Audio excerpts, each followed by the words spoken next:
Whenever I'm bored, I go to Boardsy's channel and specifically go through his seal of approval playlist to see if there's any possible must-haves I'm missing out on. At that point, I've indulged in mice from the major players in the peripheral scene like Logitech and Razer, and some brands such as G-Wolves and SteelSeries. All of these new releases promising groundbreaking performance and falling into obscurity a week later. Luckily, there is one brand that some people swore by whose mice I've never touched before, that being Pulsar. And surely enough, in Boardsy's seal of approval playlist was a Pulsar mouse, the X2V2. While this mouse sounded great on paper, it didn't quite scratch that itch I was looking for. But within Pulsar's design philosophy was personalization, variations on a base shape that could lend itself to any type of player. So with that in mind, I went to search for something that would fit me from the X2 catalog. All of my favorite mice have a couple traits in common. They all have flat or indented sides for making the efforts of gripping easier, and they are all within the 50 to 60 gram range. And after sifting through all the other options like the X2H and the X2H V3, I'd finally landed on my final decision of the X2H Mini for $69.95 on Amazon, an additional $20 for the 4000Hz polling rate dongle.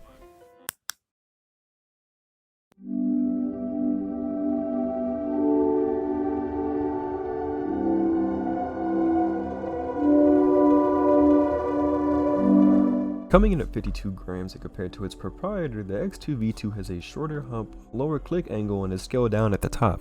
As I play with claw grip, this provides a much wider range of motion compared to the G Pro Superlight, which is a much more vertical in shape and 11 grams heavier. And fresh out of the box, it took no effort to find a comfortable position to aim with. Using this mouse in-game and in aim trainers has provided nothing but positives. The reduced verticality and the hump being compressed further into the mouse gives me much more control over my speed and stopping power compared to the G Pro Superlight. With that statement, it was this mouse that I used to achieve my first 2 ever master rank scores on AIMLab.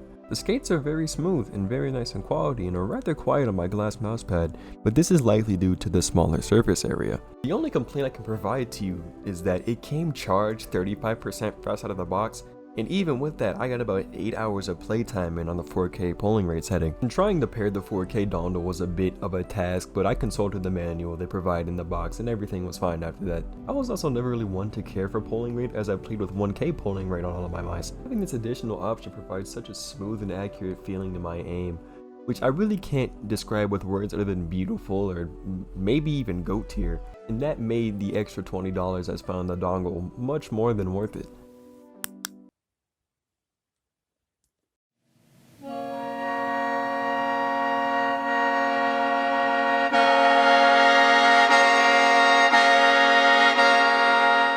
What if you don't want to put $100 into buying a new mouse? What if you want a mouse with the same cloud grip capabilities as this one, but at a lower price? Then I greatly advise you to avert your eyes to the Cyrox V8, a mouse that is very similar in design, coming in at 38 grams and 8K polling rate out of the box at $62 on AliExpress before shipping. So that would be around $80 USD post shipping. I've been fighting for my life to get my hands on one of these. I've made 3 different orders and they've all been canceled or refunded. In conclusion, on the Sean scale, X2H Mini, 9.5 out of 10. Hey y'all, I know it's been a good while, the usual month and a half, but I'm done now. And I would like to give a very, very strong thanks to June Cat for helping me out with this video, because I was writing this review and I had no clue what I was doing, like at all. And she came through and clutched like crazy. So I'm gonna put like a card for her channel up there, probably somewhere, so you guys can go, you know, just throw love and support their way.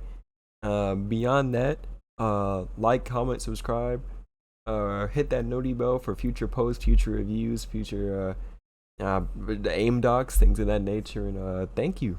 Have a good one.